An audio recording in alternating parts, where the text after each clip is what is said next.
one over there. Yeah, it's a young one over there.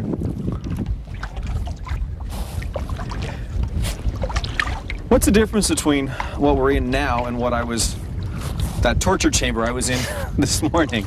Well, these are sea kayaks, ocean kayaks. The main difference being that they're a lot longer. They also have full hatch systems for storage, both in the bow. That's that little black cover you see on the front of your boat there, Bill. And there's also a hatch behind. And they also have there's a bulkhead that runs across in front of your feet and seals that compartment in. It's a watertight compartment. This seems a lot steadier. This doesn't seem anywhere near as tippy, and certainly it goes in a straight line a lot more easily. Yeah, well, that's what they're designed to do, is to paddle on the open ocean or coastal paddling such as the Great Lakes. They can handle some pretty rough water and wind and still get somewhere in a day, which is great. Still keep on course, unlike open water canoe. Yeah, this actually moves very quickly and very easily through the water. Yeah. The other neat thing about these boats is there's a fiberglass hull, which is a little more rigid, a little more streamlined, a little more efficient in the water than the boats that we were in earlier as well. What were they made out of? They're made out of plastic, polyethylene plastic. What's the best then?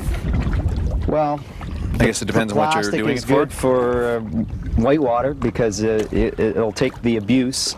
The fiberglass are nice for deep water paddling because they handle a lot better on flat and wavy conditions, but not around rocks. You don't want to be running in the rocks with these boats. The original design, the Greenland style kayak, the Inuits used to paddle longer kayaks similar to this up north for hunting, and they were made out of wood frames and skins, stretched skins over the hull, and they were primarily designed for speed so they could hunt down seals. So these are just adapted to that, just different material, but very similar design, length and width-wise to those boats. You've got a surprising amount of storage space in these. How long a trip could you take with one of these? I know of people that have done 3 weeks, month-long trips with a boat such as this.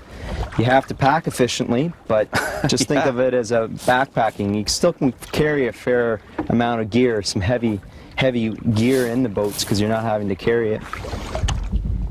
Now, someone was telling me about a fellow that took a sea kayak over to Hawaii from San Francisco. Yeah, I heard about that.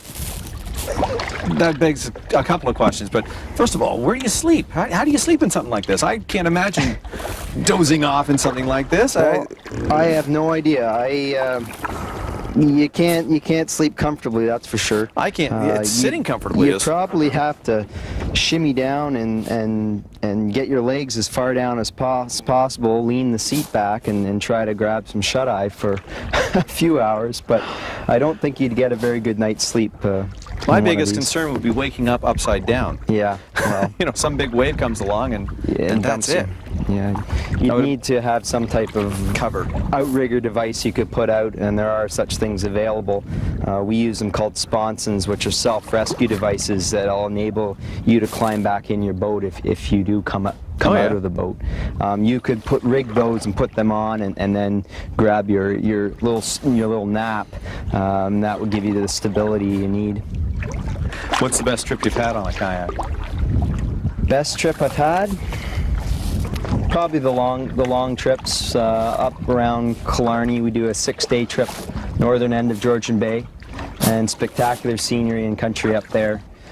More open stretches, you can get in some pretty heavy seas, which can be fairly challenging, but also a lot of fun. I would think you'd see beautiful wildlife. I mean, we saw a couple loons back there. Yeah, a lot of birds on the bay, and you see fish and small animals, not big mammals such as moose or bear that you'd see in the interior of, say, Algonquin Park or anything, but plenty of birds. Yeah, I saw blue heron around here a little while ago. Blue herons, loons, cormorants, terns. And you're so Canada quiet in geese. these that Yeah, you can sneak up on them, I guess. yeah, yeah. Well, I guess a bright yellow kayak like this, you don't sneak up on anything. Well, they'll see you coming, but you can be pretty quiet if you're careful about it.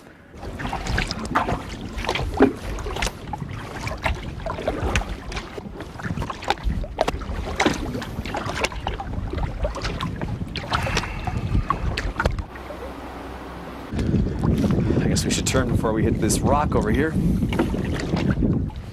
Do you have a lot of older people getting into kayaking, or? Yeah, more and more older people, a lot of retired people finding they have the time now.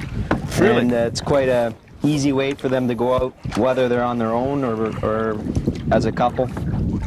How long does it take most people to get the hang of one of these sea kayaks? Usually a couple hours. We'll run clinics, 2.5-hour clinics, and by the end of the session, people are paddling away. They know how to steer, they know how to brace, they can get around, they know a bunch of tricks of getting in and out and dealing with wind and wave activity. So it doesn't take long. Do you take them out on trips then? Yep, we take them out on 4 to 6 day excursions on Georgian Bay, Lake Superior. Oh, it must be As beautiful well up as, there. yeah, beautiful country. The Great Lakes, it's fantastic scenery, and sea kayaks is the best way to get around on the Great Lakes as far as I'm concerned.